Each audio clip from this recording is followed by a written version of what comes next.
बोलो सदगुरुदेव भगवान की जय। आइए भगवान कृष्ण उद्धव संवाद, इसको उद्धव गीता भी कहते हैं। सुखदेव जी कहते हैं, परीक्षित उद्धव जी भगवान कृष्ण के बड़े प्रेमी और सेवक थे।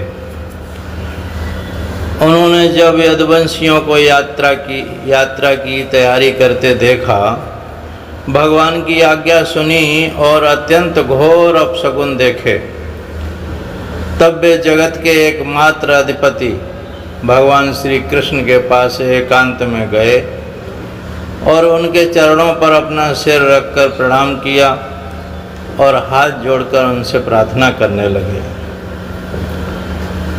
उद्धव जी ने कहा, योगेश्वर, आप देवादि देवों के भी अधीश्वर हैं। आपकी लीलाओं के श्रवण कीर्तन से जीव पवित्र हो जाता है। आप सर्वशक्तिमान परमेश्वर हैं। आप चाहते तो ब्राह्मणों के शाप को मिटा सकते थे, परंतु आपने वैसा किया नहीं।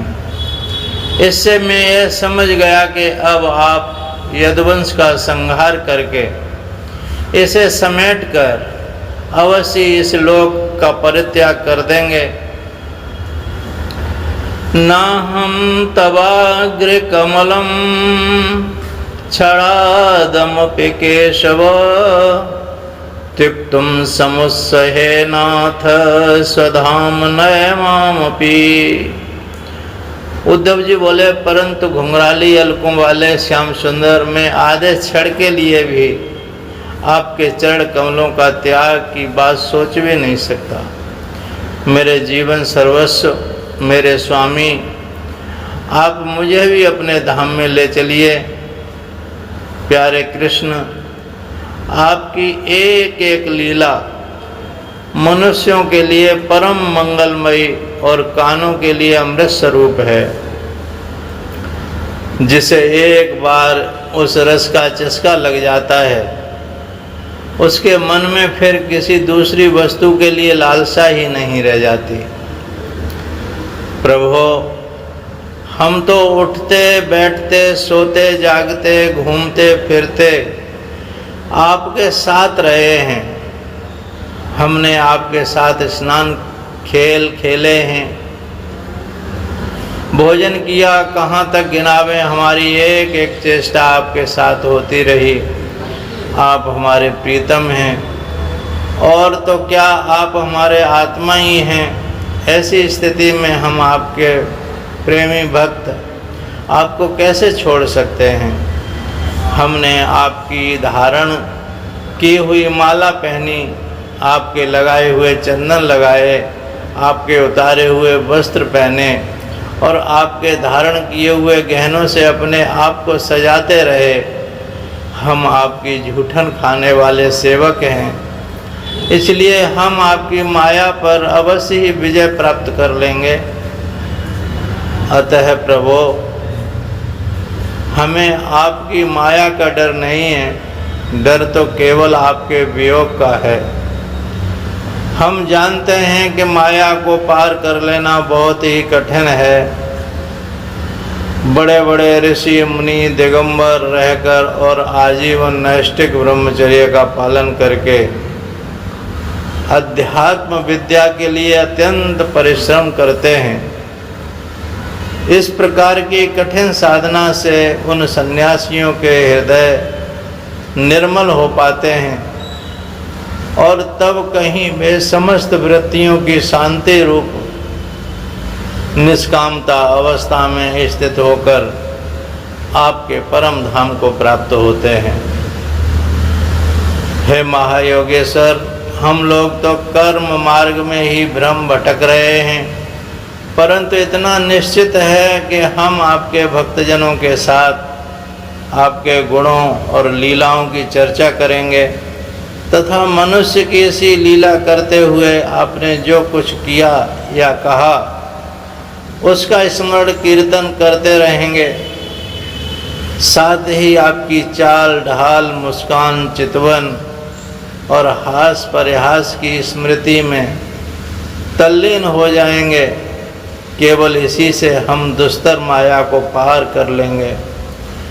इसलिए हमें माया से पार जाने की नहीं, आपके विरह की चिंता है। आप हमें छोड़िए नहीं, साथ ले चलिए। श्री सुखदेव जी कहते हैं, परीक्षित जब उद्धव जी ने देवकी नंदन भगवान कृष्ण से इस प्रकार प्रार्थना की, तब उन्होंने अपने अनन्य प्रेमी सखा एवं सेवक उद्धव जी से कहा, भगवान श्री कृष्ण ने कहा, महाभाग्यवान उद्धव, तुमने मुझसे जो कुछ कहा है मैं वही करना चाहता हूँ। ब्रह्मा, शंकर और इंद्रादि लोकपाल भी अब यही चाहते हैं कि मैं उनके लोकों में होकर अपने धाम को चला जाऊं। पृथ्वी पर देवताओं का जितना काम करना था उसे मैं पूरा कर चुका।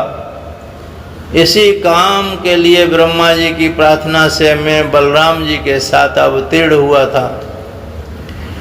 अब यह यदुवंश जो ब्राह्मणों के शाप से भस्म हो चुका है, पारस्परिक फूट और युद्ध से नष्ट हो जाएगा। आज के 7वें दिन समुद्र इस पूरी द्वारिका को डुबो देगा। प्यारे उद्धव, जिस क्षण में मर्त्यलोक का परित्याग कर दूंगा, उसी क्षण इसके सारे मंगल नष्ट हो जाएंगे और थोड़े ही दिनों में पृथ्वी पर कलयुग का बोलबाला हो जाएगा। जब मैं इस पृथ्वी का त्याग कर दूं, तब तुम यहाँ पर मत रहना, क्योंकि साधु उद्धव, कलयुग में अधिकांश लोगों की रुचि अधर्म में ही होगी। अब तुम अपने आत्मीय स्वजन और बंधु बांधवों का स्नेह संबंध छोड़ दो और अनन्य प्रेम से मुझ में अपना मन लगाकर समदृष्टि से पृथ्वी में स्वच्छंद विचरण करो। यदिदं मनसा वाचा चक्षुर्भ्यां श्रवणादिभिः नश्वरं गृह्यमाणं च विद्धि माया मनोमयम्। इस जगत में जो कुछ मन से सोचा जाता है, वाणी से कहा जाता है, नेत्रों से देखा जाता है और श्रवण आदि इंद्रियों से अनुभव किया जाता है, वह सब नाशवान है। सपने की तरह मन का विलास है, इसलिए माया मात्र है, मिथ्या है। ऐसा समझ लो, जिस पुरुष का मन अशांत है, असंयमित है, उसी को पागल की तरह अनेकों वस्तुएं मालूम पड़ती हैं। वास्तव में यह चित्त का भ्रम ही है। नानत्व का भ्रम हो जाने पर ही यह गुण है और यह दोष, इस प्रकार की कल्पना करनी पड़ती है। जिसकी बुद्धि में गुण और दोष का भेद बैठ गया है, दृढ़ मूल हो गया है, उसी के लिए कर्म, अकर्म और विकर्म भेद का प्रतिपादन हुआ है। इसलिए उद्धव, तुम पहले अपनी समस्त इंद्रियों को अपने बस में कर लो, उनकी बागडोर अपने हाथ में ले लो और केवल इंद्रियों को ही नहीं, चित्त की समस्त वृत्तियों को भी रोक लो और फिर ऐसा अनुभव करो कि यह सारा आत्मा मुझ सर्वात्मा इंद्रियातीत ब्रह्म से एक है, अभिन्न है। जब वेदों के मुख्य तात्पर्य निश्चय रूप ज्ञान और अनुभव रूप विज्ञान से भली भांति संपन्न होकर तुम अपने आत्मा के अनुभव में ही आनंद मगन रहोगे और संपूर्ण देवता आदि शरीरधारियों के आत्मा हो जाओगे। इसलिए किसी भी विघ्न से तुम पीड़ित नहीं हो सकोगे, क्योंकि उन विघ्नों और विघ्न करने वालों की आत्मा भी तुम ही होगे। जो पुरुष गुण और दोष बुद्धि से अतीत हो जाता है, वह बालक के समान निषिद्ध कर्म से निवृत्त होता है, परंतु दोष बुद्धि से नहीं। वह विहित कर्म का अनुष्ठान भी करता है, परंतु गुण बुद्धि से नहीं, जिससे श्रुतियों के तात्पर्य का यथार्थ ज्ञान ही नहीं प्राप्त कर लिया, बल्कि उनका साक्षात्कार भी कर लिया है। और इस प्रकार जो अटल निश्चय से संपन्न हो गया है, वह समस्त प्राणियों का हितैषी सुहृद होता है और उसकी वृत्तियां सर्वथा शांत रहती हैं। वह समस्त प्रतीयमान विश्व को मेरा ही स्वरूप, आत्म स्वरूप देखता है, इसलिए उसे फिर कभी जन्म मृत्यु के चक्कर में नहीं पड़ना पड़ता। भागवत में वेदांत ज्ञान भरा पड़ा है। भगवान कृष्ण और उद्धव का प्रसंग ऐसा ही ज्ञान से ओतप्रोत है, जो सुना जाता है और पढ़ा जाता है, अच्छी तरह हृदयंगम हो जाती है।